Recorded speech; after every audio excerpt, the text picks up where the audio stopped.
बिहार की यात्रा पर चलिए। आपको पता ही है कि बिहार की जनता को साधना आसान नहीं है, इसलिए नेताओं को बड़े जतन करने होते हैं। चुनाव नजदीक हैं तो इसी में पूरा सत्ता पक्ष और विपक्ष लगा हुआ है, क्योंकि बिहार का वोटर मोबाइल नेटवर्क से भी तेज है। हवा बदलने से पहले ही पकड़ लेता है कि सिग्नल किस ओर से टावर आ रहा है। अब लगे हाथ तेजस्वी भी कई कोशिशें कर रहे हैं इसमें, एक के बाद एक नाम लेकर नए नए सबूत लेकर आ रहे हैं, नए ईपीआईसी नंबर लेकर आ रहे हैं, एसआईआर पर आरोप लगा रहे हैं। लेकिन जनता कह रही है कि वोटर लिस्ट के आड़ में असल मुद्दे कहीं छुप तो नहीं रहे, क्योंकि ये वही इंडी ब्लॉक है जो जनता का हितैषी तो बन रहा है, लेकिन चुनाव खत्म होते ही सबसे पहले भागम भाग इन्हीं में मचती है, सबसे पहले इन्हीं में टूट हो जाती है। इसलिए जनता पूछ रही है कि वोटर की अधिकार यात्रा तो ठीक है, लेकिन यह है किसकी? कांग्रेस की यात्रा है, आरजेडी की यात्रा है कि क्रेडिट की यात्रा है? विपक्ष की यह जोड़ी वैसी ही है जैसे शादी में डीजे और ढोल वाले होते हैं, दोनों खूब शोर मचाते हैं, लेकिन बाद में दोनों आपस में लड़ते हैं कि किसकी कितनी कमाई हुई है, किसके हिस्से में कितना क्रेडिट जाएगा। समझ रहे हैं ना आप? मुझे ज्यादा फायदा हुआ तो मुझे ज्यादा फायदा हुआ।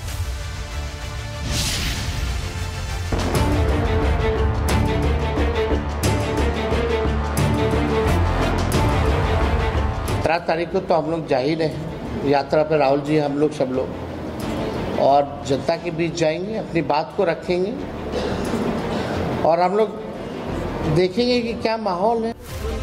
3 हफ्तों में लालू के लाल और आरजेडी नेता तेजस्वी यादव इस बात को 2 बार दोहरा चुके हैं कि वो बिहार विधानसभा चुनाव का बहिष्कार कर सकते हैं। इस बार उन्होंने राहुल गांधी की वोटर अधिकार यात्रा की आड़ लेकर ये बयान दिया। तेजस्वी यादव ने अपने एक बयान से 2 निशाने साधे हैं।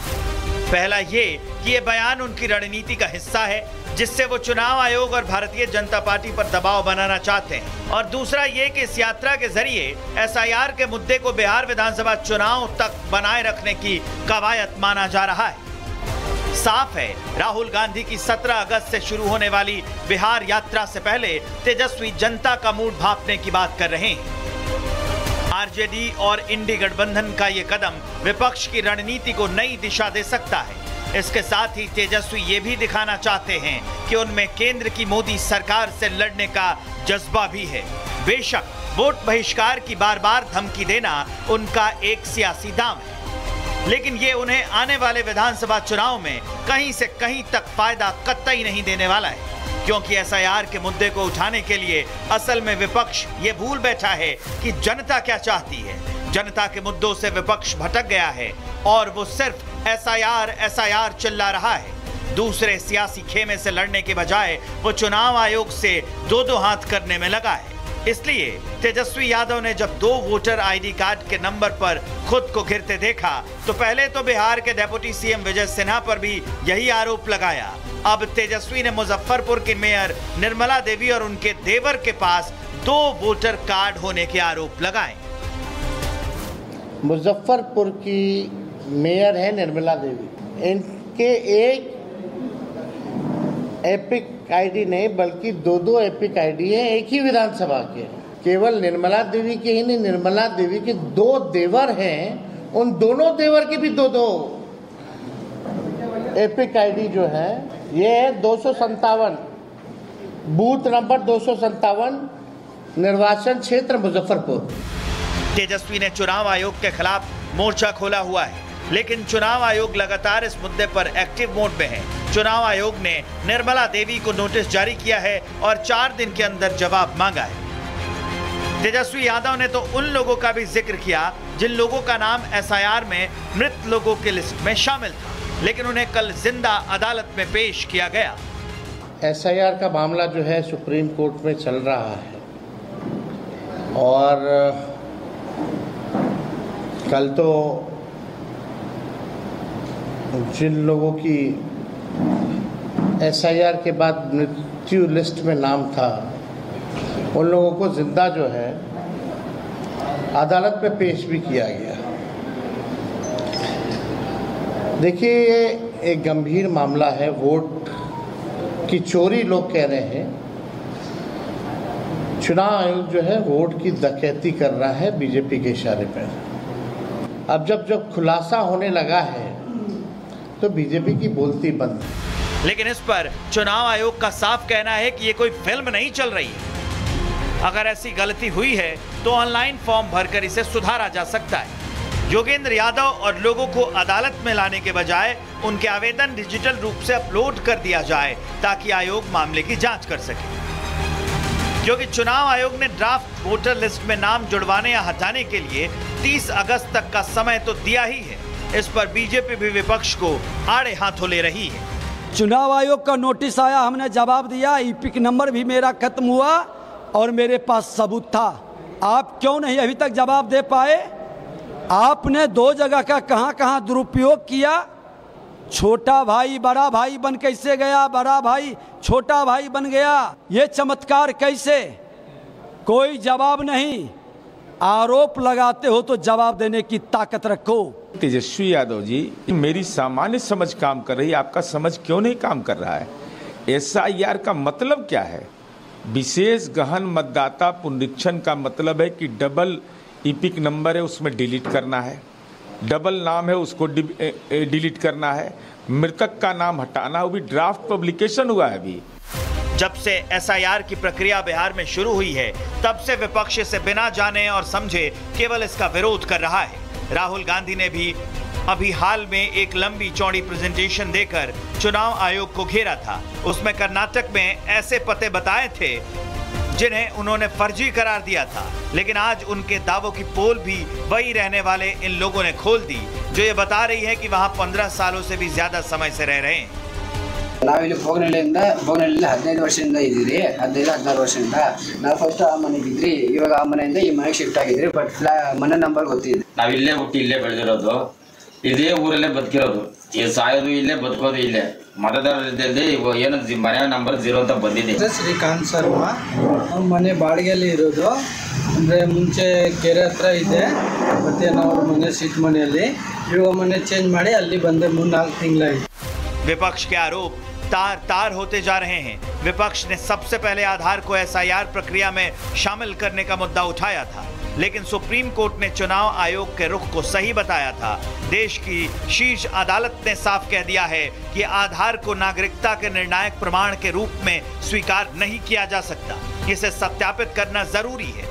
लेकिन ये बात विपक्ष को समझ नहीं आ रही है। विपक्ष को ये भी समझ आ नहीं आ रहा है कि इससे घुसपैठियों की पहचान में आसानी होगी।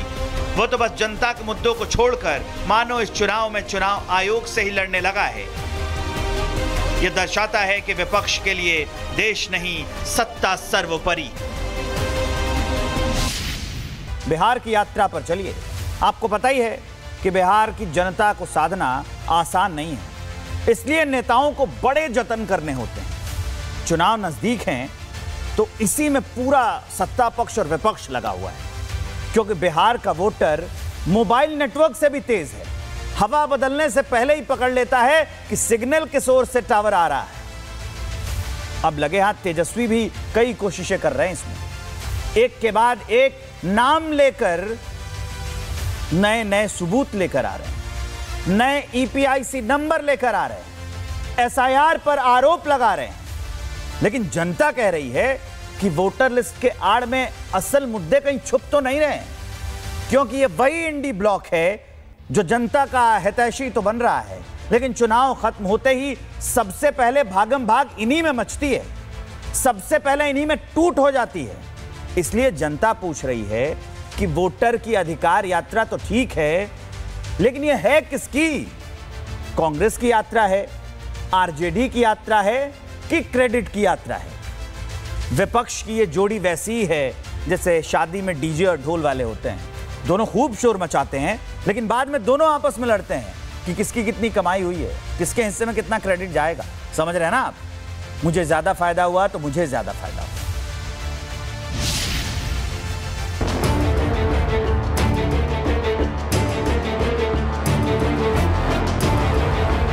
17 तारीख को तो हम लोग जा ही रहे यात्रा पर, राहुल जी हम लोग सब लोग, और जनता के बीच जाएंगे, अपनी बात को रखेंगे और हम लोग देखेंगे कि क्या माहौल है।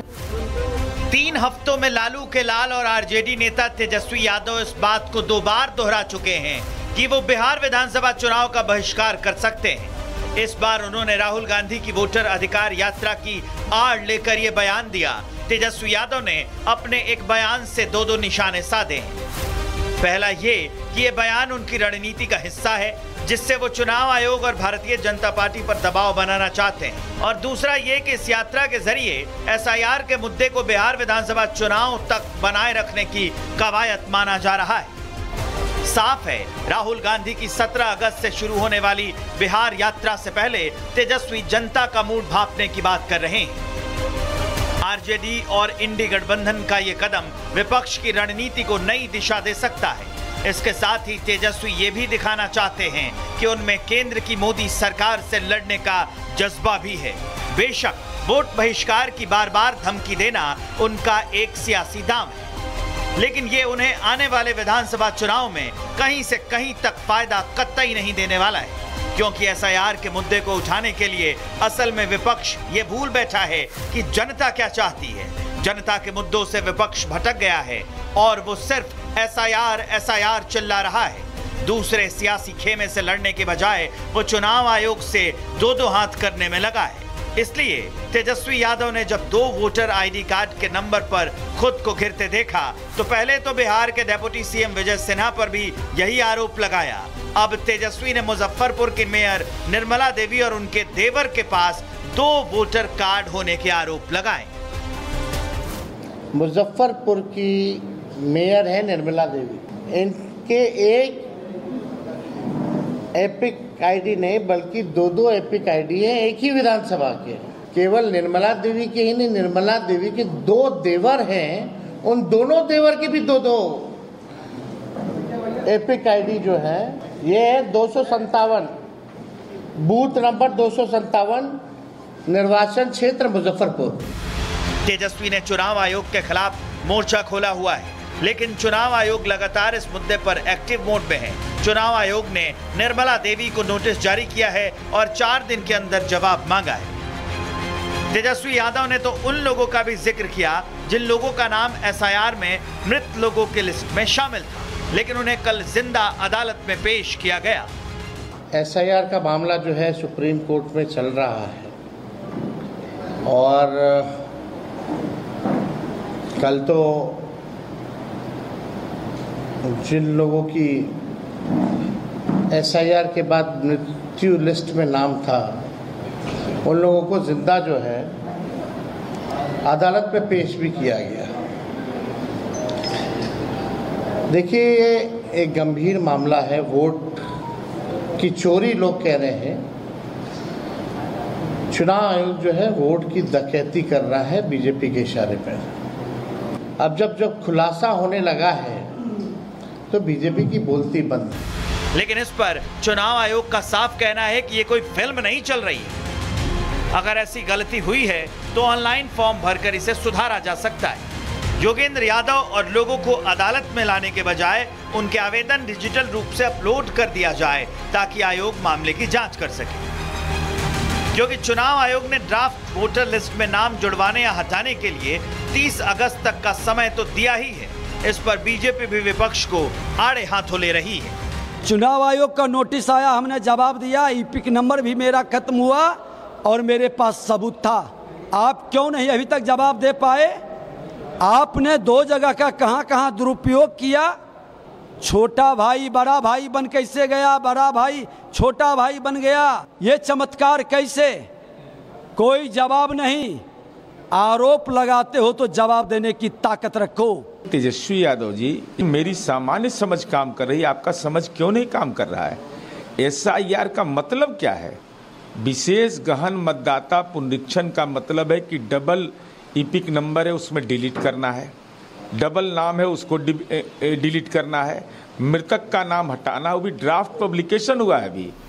जब से एसआईआर की प्रक्रिया बिहार में शुरू हुई है तब से विपक्ष इसे बिना जाने और समझे केवल इसका विरोध कर रहा है। राहुल गांधी ने भी अभी हाल में एक लंबी चौड़ी प्रेजेंटेशन देकर चुनाव आयोग को घेरा था। उसमें कर्नाटक में ऐसे पते बताए थे जिन्हें उन्होंने फर्जी करार दिया था, लेकिन आज उनके दावों की पोल भी वही रहने वाले इन लोगों ने खोल दी, जो ये बता रही है कि वहां 15 सालों से भी ज्यादा समय से रह रहे हैं। ನಾವಿಲ್ಲಿ ಭೋಗನಹಳ್ಳಿಯಿಂದ 15 ವರ್ಷದಿಂದ ಇದ್ದೀರಿ, 15-16 ವರ್ಷದಿಂದ. ನಾವು ಫಸ್ಟ್ ಆ ಮನೆಗೆ ಇದ್ರಿ, ಇವಾಗ ಆ ಮನೆಯಿಂದ ಈ ಮನೆಗೆ ಶಿಫ್ಟ್ ಆಗಿದ್ರಿ. ಬಟ್ ಮನೆ ನಂಬರ್ ಗೊತ್ತಿದೆ. ನಾವು ಇಲ್ಲೇ ಹುಟ್ಟಿ ಇಲ್ಲೇ ಬೆಳೆದಿರೋದು, ಇದೇ ಊರಲ್ಲೇ ಬದುಕಿರೋದು, ಈ ಸಾಯೋದು ಇಲ್ಲೇ ಬದುಕೋದು ಇಲ್ಲೇ. ಮತದಾರರಲ್ಲಿ ಏನು ಮನೆ ನಂಬರ್ 0 ಅಂತ ಬಂದಿದೆ. ಶ್ರೀಕಾಂತ್ ಶರ್ಮಾ ಮನೆ ಬಾಡಿಗೆಯಲ್ಲಿ ಇರೋದು, ಅಂದರೆ ಮುಂಚೆ ಕೆರೆ ಹತ್ರ ಇದೆ, ಮತ್ತೆ ನಾವು ಮನೆ ಸಿಟ್ ಮನೆಯಲ್ಲಿ, ಇವಾಗ ಮನೆ ಚೇಂಜ್ ಮಾಡಿ ಅಲ್ಲಿ ಬಂದೆ 3-4 ತಿಂಗಳಾಯಿತು. विपक्ष के आरोप तार तार होते जा रहे हैं। विपक्ष ने सबसे पहले आधार को एसआईआर प्रक्रिया में शामिल करने का मुद्दा उठाया था, लेकिन सुप्रीम कोर्ट ने चुनाव आयोग के रुख को सही बताया था।